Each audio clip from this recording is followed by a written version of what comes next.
하나님의 세계라는 찬양인데요. 여러분 가사를 묵상하시면서 생각해 보시면서 함께 찬양하겠습니다.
함께 사도신경으로 우리의 신앙을 고백하겠습니다.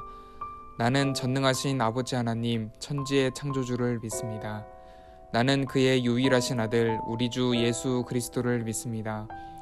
그는 성령으로 잉태되어 동정녀 마리아에게서 나시고 본디오 빌라도에게 고난을 받아 십자가에 못 박혀 죽으시고 장사된 지 사흘 만에 죽은 자 가운데서 다시 살아나셨으며 하늘에 오르시어 전능하신 아버지 하나님 우편에 앉아 계시다가 거기로부터 살아있는 자와 죽은 자를 심판하러 오십니다. 나는 성령을 믿으며 거룩한 공교회와 성도의 교제와 죄를 용서받는 것과 몸의 부활과 영생을 믿습니다. 아멘.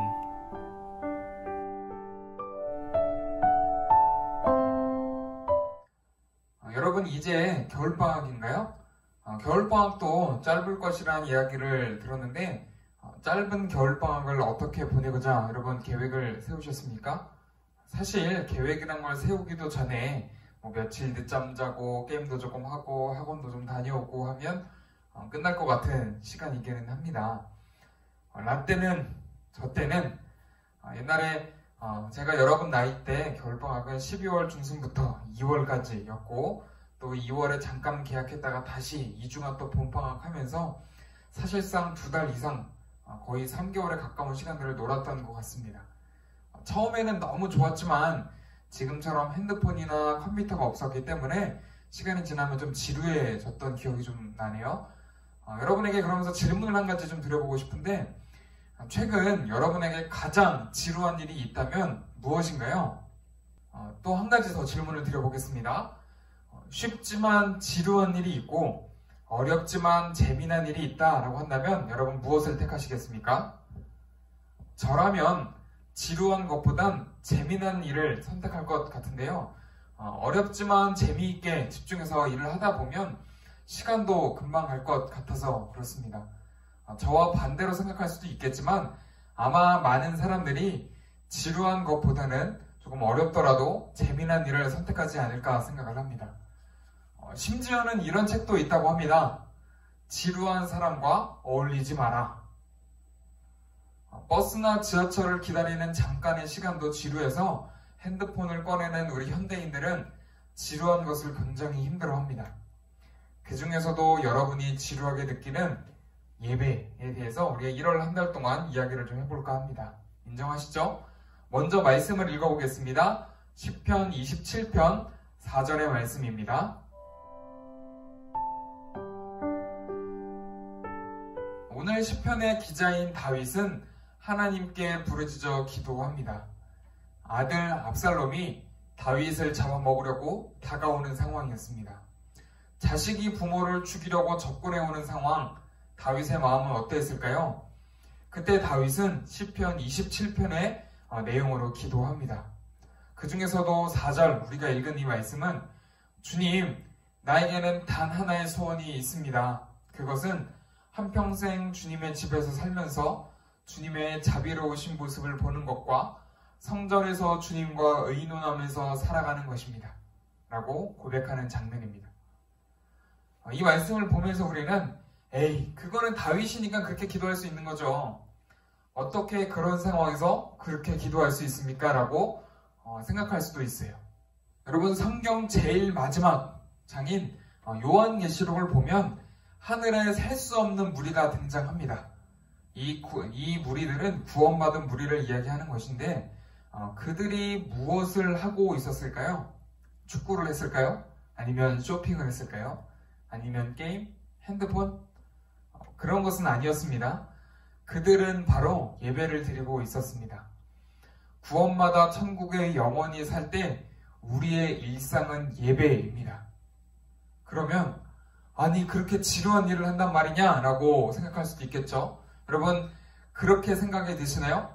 만약 그렇다면 예배에 관한 우리의 생각이 그만큼 빈곤해졌다라는 증거입니다. 여러분이 생각하는 예배는 무엇입니까?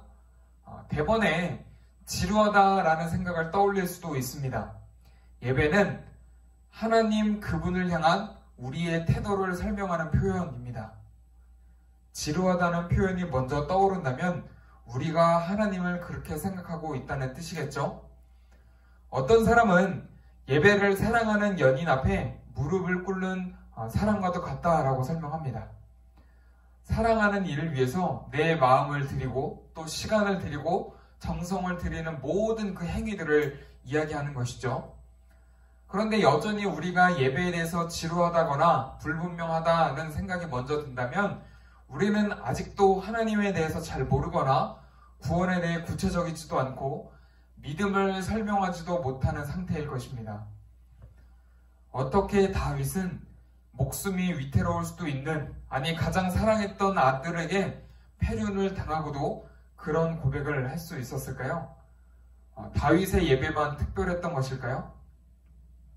찬양이 꼭 웅장하고 혹은 화려하고 또 혹은 저 같은 사람 말고 유명한 분이 나와서 말을 엄청 재밌게 하거나 혹은 말을 엄청 감동적으로 잘하는 분이 오셔서 설교해야만 우리도 다윗처럼 그렇게 고백할 수 있을까요?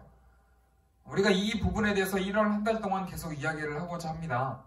그 전에 제가 여러분에게 드리고 싶은 한 가지 이야기는, 오늘의 결론은 다윗은 하나님이 어떤 분이신지에 대한 정확한 초점, 정확한 이해가 있었다라는 것입니다. 하늘에 계신 하나님, 그저 나의 상황을 멀리서 지켜보기만 하는 하나님이라면 우리가 그렇게 시간과 마음을 쏟아서 예배할 이유가 없겠죠. 그러나 하나님은 우리의 기쁨과 슬픔과 아픔 속에서도 함께 계시는 분입니다. 다윗은 그것이 명확했기 때문에 마음이 찢어질 듯 고통스러운 상황 속에서도 하나님을 찾고 하나님과 영원히 함께하고 싶다 하고 고백하고 있습니다. 여러분, 말씀을 이제 마무리하겠습니다. 여러분의 하나님은 어떤 분이세요? 일주일에 한 번 이 영상을 통해서 설명을 듣는 그런 분입니까? 그렇다면 예배가 지루해질 수밖에 없습니다. 우리 잠시 시간을 내어서 눈을 감고 한번 생각해 볼까요? 나의 하나님은 내 안에, 내 옆에 계시는가? 아니면 저 멀리 겨우 형체만 알아볼 수 있는 거리에 서 계시는 분인가? 우리 눈을 감고 한 10초 정도만 생각해 보겠습니다.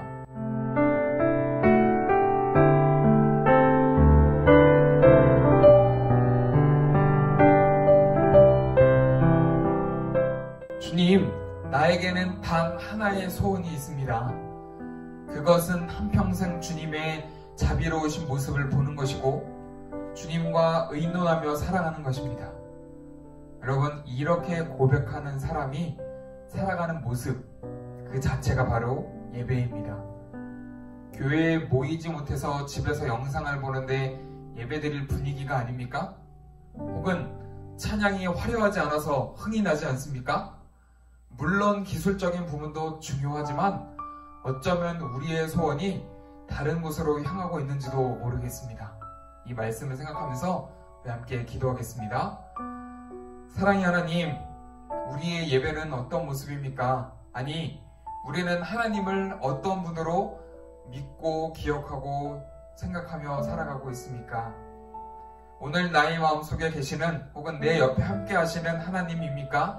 아니면 겨우 알아볼 수 있는 거리에서 나를 지켜보시는 것 같은 그런 하나님입니까? 우리가 하나님을 그런 모습으로 믿고 있다면, 그렇게 기억하고 있다면 오늘 우리의 예배도 지루하고 또 무엇인가 잘 설명할 수 없는 그런 모습일 겁니다. 하나님, 간절히 원하옵게는 우리의 믿음이, 우리가 생각하는 하나님을 더 가까운 곳에서 오늘 나의 마음속에 모시고 그렇게 느끼면서 살아갈 수 있도록 하나님 인도하여 주시옵소서. 하나님, 그 삶의 모습이 진짜 예배임을 말씀을 통해 깨달았습니다. 하나님, 예배가 어떤 화려한 어떤 무언가가 아니라 내 마음속에 계시는 하나님을 붙잡고 살아가는 그 모습 자체가 예배임을 기억하며 오늘 다윗과 같이 고백할 줄 아는 그런 푸른 꿈터 모든 친구들 선생님 될 수 있도록 하나님 함께하여 주시옵소서. 오늘도 우리의 말씀을 통하여 함께하시는 주님께 감사드리며 여신 예수 그리스도의 이름으로 간절히 기도드립니다. 아멘. 함께 주기도문 하심으로 예배를 마치겠습니다. 하늘에 계신 우리 아버지, 아버지의 이름을 거룩하게 하시며 아버지의 나라가 오게 하시며 아버지의 뜻이 하늘에서와 같이 땅에서도 이루어지게 하소서. 오늘 우리에게 일용할 양식을 주시고 우리가 우리에게 잘못한 사람을 용서하여 준 것 같이 우리 죄를 용서하여 주시고 우리를 시험에 빠지지 않게 하시고 악에서 구하소서. 나라와 권능과 영광이 영원히 아버지의 것입니다. 아멘.